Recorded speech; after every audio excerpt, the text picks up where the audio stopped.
Sonic Racing CrossWorlds doesn't necessarily have a ton of big shortcuts, but Crystal Mine is the exception, as it has a couple of wicked shortcuts that were able to help secure me a world record time so fast, it even beat a cheated time on the leaderboard that ended up being removed by Sega. Outside of people talking about how sick the music is here, you don't really hear a lot of praise for this map, and honestly, I kind of agree. Even with these shortcuts, I wouldn't say that this is my favorite track. The plane section is really short, it's simple, and most of the place is just filled with these generic-looking gray rocks.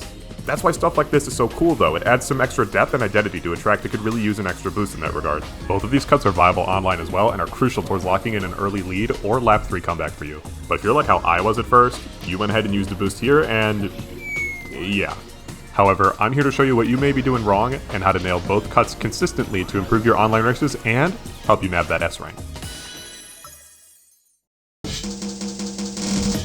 Believe it or not, any vehicle type can make this jump. Even though I use a board in a lot of my examples, that's just because that's the vehicle type I'm most comfortable with personally. The only other thing worth mentioning is that, personally speaking at least, I find it a little bit easier to land with some extra handling and with a steady amount of rings, which, if you don't know already, slightly boost your speed. So with that being said, go ahead and pick your usual go-to, and let's hop in a time trial and get some practice going. Thankfully, it's actually really easy to practice this one in time trial mode, since there's a boost wisp right here at the start, right before the shortcut itself, so there's no need to drive a whole lap picking up wisps on the track just to get an attempt in. Getting your alignment correct on the right turn before the shortcut is key. Generally speaking, you want to exit the turn pretty tight to the right, being careful as to not hit the wall itself. Make sure you also finish this turn with a level 2 or level 3 boost, as it will help you maintain the speed you want to be at in order to make the jump. Once here, you want to start a left drift and specifically aim for this general area on the rocks, right by the third gray curb here. Use your boost item, and once you cross the curbs, hold as far left as you possibly can. Do 1 or 2 tricks in midair once you're comfortable with the cut, and voila, you've taken flight. Now look, I know it looks easy, but it really does take some getting used to in order to have a proper feel for it, so really, don't feel bad if you struggle at first. I know I definitely did when I started trying to master this cut, so honestly, don't sweat it. Just keep practicing and you'll be able to get it down. If this cut continues to give you a hard time, again, remember to check your alignment following the large right turn. Having enough extra room to your left allows you to turn your vehicle sharply enough in time, and more precisely aim your vehicle for liftoff. I personally recommend practicing this with the starting boost bounty gadget, as it'll give you 30 rings upon a successful start boost at the beginning of the race, and therefore, giving you a decent bump in speed. Additionally, once you're in midair, you might want to settle for just one trick. This will help you keep your speed under control upon landing, and therefore keep you from accidentally flying too fast into the rocks. Otherwise, you can also consider pumping the brakes or just letting go of the acceleration to avoid turning too wide. Let it hit him.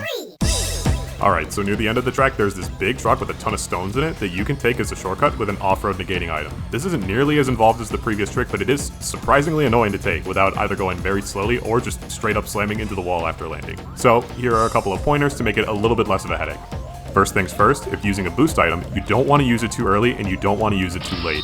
You need the boost to be active all the way through until you land from the truck, or else you'll lose too much speed and risk falling off the track.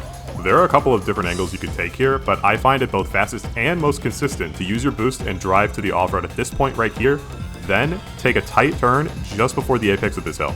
Once you're on the truck, I just let go of the acceleration slightly and continue holding my drift. Upon landing on the track again, depending on your vehicle and where you land, you might want to pump the brakes just ever so slightly to keep yourself from flying too far out wide into the wall. Try it out a few times and see what works best for you.